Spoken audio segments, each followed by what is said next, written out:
Hi everyone, Julie Lindsay here. Just checking in with you and seeing if your head is above the clouds and in the sunshine and that you're feeling happy about the quality learning and teaching work we're doing as part of the online learning model process to scale up subjects. It's the 1st of May. I'm recording this on May Day, and we are looking at most of our subjects are going to be implemented in the 60 session, which starts in July. Hence this little bit of rising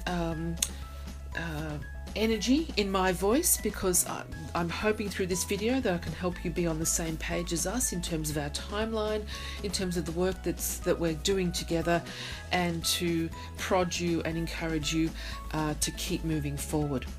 A quick team update. Jed Burke is with us as our OLM Specialist ED for Teacher Presence, and he's been working with many of you already. Some of you were working with Philip Hewer, who has now been replaced by Lenny Morkel-Kingsbury. Philip's working in another position in the university, so he's still around if you want to reach out to him. Lenny is not a stranger to CSU, but she comes back to us with lots of experience from other universities around Australia.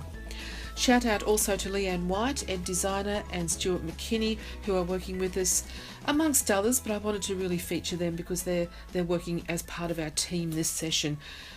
So the questions are you developing good online learning environments through this process of the OLM, Online Learning Model Scale-Up? Are you scaffolding these with good online teaching approaches? And these are the things that we're talking about with you. And these are such important conversations, and for many of you so timely. We are talking to many of you who say we've tried to scale it up, or we've tried to do things with it and not been that successful, and we're really pleased now we have this extra support to actually work within the subject. Just to reiterate, this is a design process. It does involve a progression, analysing the subject, having design meetings, doing the developmental work, addressing the professional learning needs of you and anyone else involved in your subject, and of course implementing the subject ready for the July implementation, or in the future as needed. I shared this colourful looking diagram about a month ago, but I want to just quickly explain it because sometimes you look at this and you think, oh, it's just a lot of words, but this is just to reiterate the process that we're going through. And it is a process, and we have given people time allocation, money allocation in some cases, support, all sorts of things for you to understand that this isn't normally done in a week. We need 2-3 months to do this work. So introducing the subject design process, meetings, subject design confirmed. What is it that you're going to do with your subject? Have you confirmed that? And then, of course, completing the work. Once it's confirmed, let's get down to it and just get it done. So I want to show you through this video some of the good work that's been happening in other subjects through the OLM process of people who worked with us last session and what they've been doing as they implement their subject this session. So this is John Healy. And John, this is HCS 204. This is his landing page now. And it looks so much better and just such a wonderful facility for students as they come in. So lots of details there. You can see the different things, online recording links, lovely 3-column structure, navigation's looking good. So this is what we want your page to look this good. John also gave a lot of thought to things like on the left hand side there, subject and assessment schedule. So he has a separate link on his navigation that leads to this schedule, and each one of these in the topic module column is hyperlinked. So it goes to further information, pertinent places or information that he wants students to have. John's also given a lot of thought to his forum design. It's a simple but effective forum design and gets away from that, which we're all going to move away from, that main subject forum, that one forum, which isn't applicable to the sort of learning that we want to see happen at CSU. Just a word about module design. We are going to standardise your modules with the Faculty of Arts and Ed teal coloured icons. And this is, a little bit of an insight into what John's modules look like now, with that sort of box approach with the important information, the teal coloured icons, etc. This is PHL 101. We worked with Graham McLean and Emma Rush. One of the things that they implemented was Google Maps location activity, interaction between students, getting to know each other, implementing a Google map, and then everyone can see where they live, etc. So this is a fun activity, and that's what it looks like in the Interact 2 site. PHL 101 also implemented a much improved and designed subject discussion forum, very descriptive entry into the forums, and then setting up these study mentor forums. This is a big subject. PHL 101, lots of students, and if you're running a big subject, this is one approach to setting up your discussion forum with different forums for study mentors, etc. This is another subject, Cecilia Lenag, LAW 221, and this is once again a structured landing page design, use of the teacher welcome video. Angela Keys, SOC 101, worked with us to scale this subject up.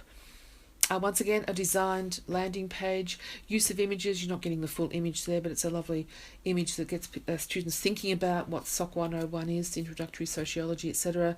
Angela has her picture there, contact details, good navigation design there as well. Another thing that SOC 101 did was inclusion of multimedia material in the new module design. You can see also the use of the teal coloured icons, textbook read, podcast watch, etc. It just gives it that lovely designed look and functionality. I want to talk about approaches to OLM design, and I put these into two different baskets. One is your design choices, the other is your design essentials. And as we move forward from now on, May the 1st, remember, into June, and then into implementing in July, think about design essentials are the things that everyone is going to work on. Everyone will be talking to you about your landing page design. Your contact info is now a mandatory link in the navigation through the new i2 template.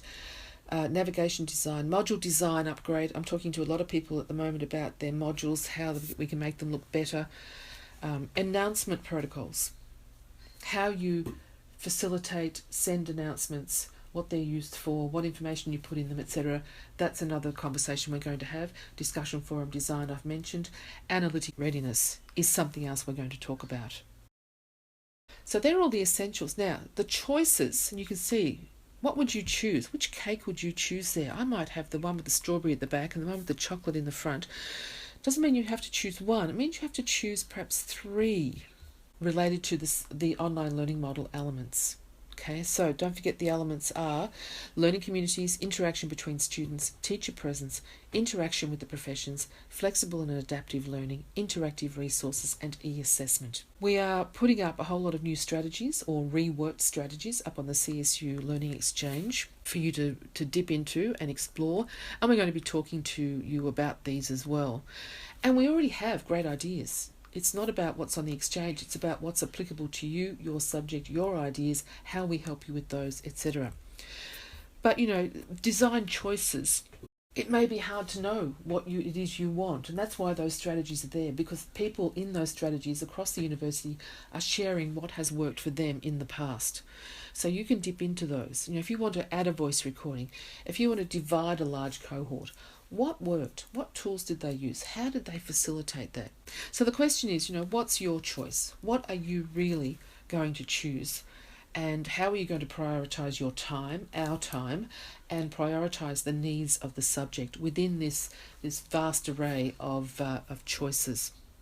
Thinking about timeline once again, because we're moving forward from not just determining the subject milestones, but now into May, we want to make sure these happen. We want to build what we need to build around the milestones. So, if you do want to redo your assessments, these need to be done. And if you do want to include reflective journaling, we need to make sure you're comfortable with the tool that you're going to use, probably ThinkSpace. If you do want to implement online meetings, we need to make sure that over the month of May, that we have professional learning, you understand the structure of meetings, how to run meetings, etc. And then as we move through June, we've got to make sure that the subjects are ready, that the Interact 2 sites are ready, and that we have discussed with you what sort of support you need as the subject kicks off. Just to review again, now April has gone, but some of you I know are still working on some of the April tasks, and that's fine. So you do need to finalise your milestones. and your assessment objectives. Make sure that we have discussed those, and if there's any changes that we've started to work on those. And then we need to develop these resources or create them. Now there's two little screenshots here from your subject designed docs. The bottom one is that milestone, and this is actually an example of one of the subjects we're working on. So this person has decided assessment reworking was a high priority. They want to do a welcome video, and they want content development with interactive resources. So that's April, and then of course now moving through May, we do want to make sure that our modules are updated, that they're ready. Technology tools PD, as I've said. Don't forget your subject outline needs to be edited for quality assurance. And of course the Interact 2 site setup, landing page, forum design, navigation, and of course your modules. Don't forget to discuss with your ED and with me any professional learning that you need. We are starting a new Bite and Byte series starting in a couple of weeks. Don't forget we will also run personal and small group just-in-time PD by arrangement through the OLM process as well. So that's it from me. So look, good luck. Thanks for watching this. Apologies if it's been a bit long-winded, but I do hope you're enjoying this OLM process, and I'm always here if you have any issues or questions, and I do hope you enjoy working with my full team, the OLM team for the Faculty of Arts and Ed. Thanks very much, everyone. Bye for now.